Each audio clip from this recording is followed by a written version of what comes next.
एक बार राजा अच्छे से घोड़े पर सवार होकर शिकार का सब सामान सजाकर विंध्याचल के घने जंगल में गया। वहाँ उसने बहुत से उत्तम उत्तम हिरन मारे। राजा ने वन में फिरते हुए एक सुअर को देखा। दांतों के कारण ऐसा दिख पड़ता था मानो चंद्रमा को कसकर मुंह में पकड़कर राहु वन में आ छिपा हो। चंद्रमा बड़ा होने से उसके मुंह में समाता नहीं था और मानो क्रोधवश वह भी उससे उगलता नहीं है। यह तो सूअर के भयानक दांतों की शोभा कही गई। इधर उसका शरीर भी बहुत ही विशाल और मोटा था। घोड़े की आहट पाकर वह घुरघुराता हुआ कान उठाए चौकन्ना होकर देख रहा था। नील पर्वत के शिखर के समान विशाल शरीर वाले उस सूअर को देखकर राजा घोड़े को चाबुक लगाकर तेजी से चला और उसने सूअर को ललकारा कि अब तेरा बचाव नहीं हो सकता। अधिक शब्द करते हुए घोड़े को अपनी तरफ आता देखकर सूअर पवन वेग से भाग चला। राजा ने तुरंत ही बाण को धनुष पर चढ़ाया।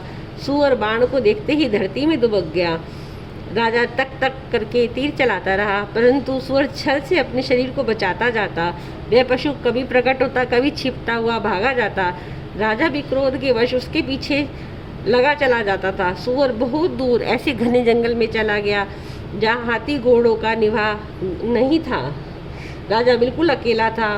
वन में कलेश भी बहुत था, फिर भी राजा ने उस पशु का पीछा नहीं छोड़ा।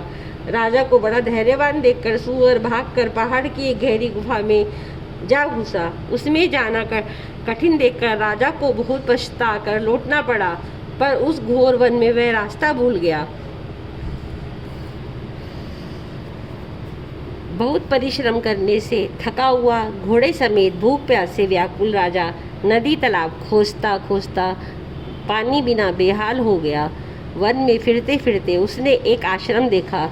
वहाँ कपट से मुनि का वेश बनाए हुए एक राजा रहता था, जिसका देश राजा प्रताप भानु ने छीन लिया था और जो सेना को छोड़कर युद्ध से भाग गया था। प्रताप भानु का समय अच्छे दिन जानकर वह अपने बुरे दिन जानकर अनुमान करके उसके मन में बड़ी ग्लानि हुई।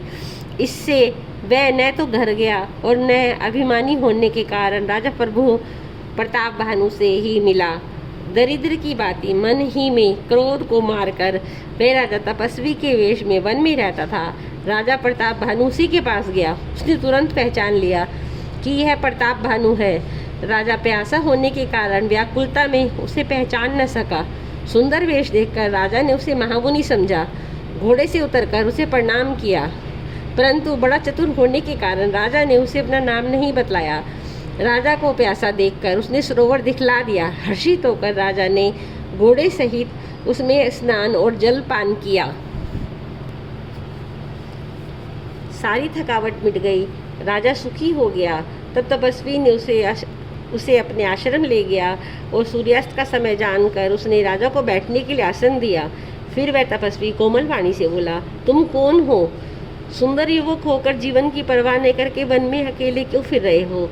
तुम्हारे चक्रवर्ती राजा के से लक्षण देखकर मुझे बड़ी दया आती है। राजा ने कहा, हे मुनीश्वर सुनिए, प्रताप भानु नाम का एक राजा है। मैं उसका मंत्री हूँ। शिकार के लिए फिरते हुए राह भूल गया। बड़े भाग्य से आकर मैंने आपके चरणों के दर्शन पाए। हमें आपका दर्शन दुर्लभ था, इससे जान पड़ता है कि कुछ भला होने वाला है। मुनि ने कहा, हे तात, अंधेरा हो गया है। तुम्हारा नगर यहाँ से 70 योजन पर है। हे सुजान, सुनो, घोर अंधेरी रात है, घना जंगल है, रास्ता नहीं है। ऐसा समझकर आज तुम यहीं ठहर जाओ, सवेरे होते ही चले जाना। तुलसीदास जी कहते हैं कि जैसे होनहार होती है वैसे ही सहृदयता मिल जाती है। या तो वह आप ही उसके पास आती है या उसको वहाँ ले जाती है। हे नाथ, बहुत अच्छा कहकर उसकी आज्ञा सिर पर चढ़ाकर घोड़े को वृक्ष से बांधकर राजा बैठ गया। राजा ने उसकी बहुत प्रकार से प्रशंसा की और उसके चरणों की वंदना करके अपने भाग्य की सराहना की। फिर सुंदर कोमल वाणी से कहा, हे प्रभु, आपको पिता जानकर मैं ठिठाई करता हूँ। हे मुनीश्वर, मुझे अपना पुत्र और सेवक जानकर अपना नाम धाम विस्तार से बतलाइए। राजा ने उसको नहीं पहचाना, पर वह राजा को पहचान गया था। राजा तो शुद्ध हृदय था और वह कपट करने में चतुर था। एक तो बैरी, फिर जाति का क्षत्रिय, फिर राजा वह छल बल से अपना काम बनाना चाहता था। वह शत्रु और अपने राज्य को सुख समझकर स्मरण करके दुखी था। उसकी छाती कुम्हार के आवे की आग की तरह भीतर ही भीतर सुलग रही थी। राजा के सरल वचन कान से सुनकर अपने वैर को याद करके वह हृदय में हर्षित हुआ।